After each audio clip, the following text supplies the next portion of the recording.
Hi, Christopher Avery here, and I'm on location in Tallinn, Estonia, the site of the LESS 2012 conference. I've been extraordinarily impressed with the experts that I've met here.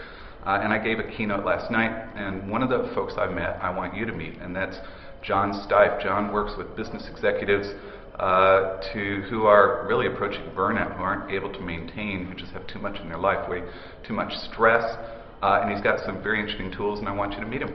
John, thanks for making time for me. It's a pleasure. Yeah, so you work with business owners and executives who just can't hold it all together, is that right? Yeah, they can't sustain. They can't sustain the pace that they're used to. And there's too many demands put on them in their lives, both at work and at home, and they can't maintain it anymore. How does that manifest in terms of the problems? How do they describe what's going on? There's all kinds of things going on. They can't sleep. One of the big things is they can't sleep. They can't go to sleep. They wake up in the middle of the night. Lots of anxiety, even to the point of even sexual dysfunction. They can't perform at home. We often, they high blood pressure, eating problems, high blood pressure, weight, health, weight problems, and exactly diabetes. It all manifests in these, and I call them messages, not symptoms, because these are messages that are basically saying, "Hey, pal, you got to stop what you're doing."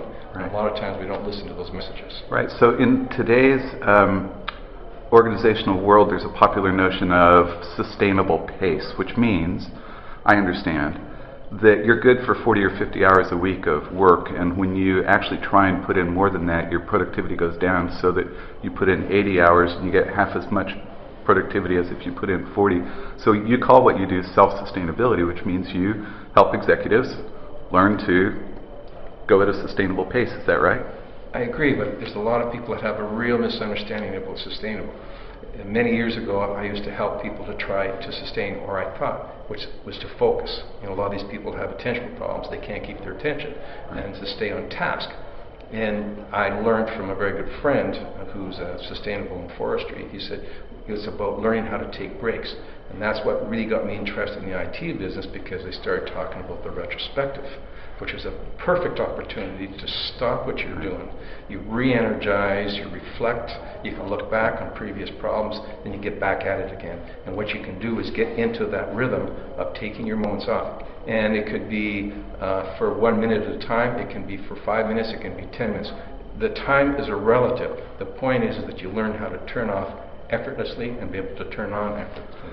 And so what's unique about your work is that you use a specific tool or technology for helping them do this. Tell us about that. Yeah, I've been doing a thing called neurofeedback for about 15 years, and a lot of the psychological and medical field are getting into this because it's non-invasive. In other words, it doesn't use medication.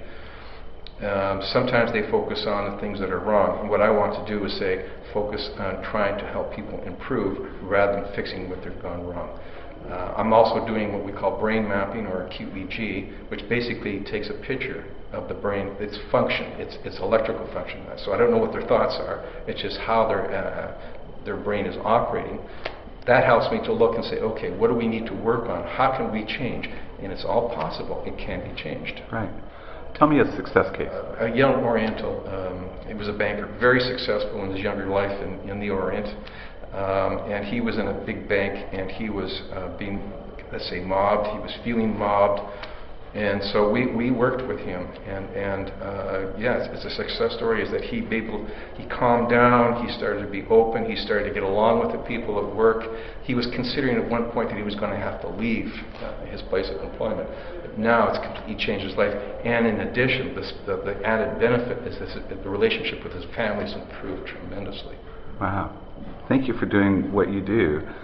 Tell me how people can get a hold of you and what regions of the world you work in. I'm currently working in Switzerland, but I don't work just with individuals. The reason why I'm here was my claim to fame was that I worked at Google. So when I do a program, I did a pilot program there, and I can go into companies and I can do a series of group sessions, individual sessions, whatever. So I do travel, and we can do things over the internet, because I believe it's not just about doing one workshop because we're changing brain patterns, which takes time. So it's a program of time. So I can travel and we can stretch it out. So again, time is irrelevant to the change. Thanks so much. Thank you for talking with me. It's been a pleasure to get to know you. And your speech yesterday was phenomenal. I was really impressed with your techniques and the information you provided. Thank you. Thanks, It's a John. pleasure to know you.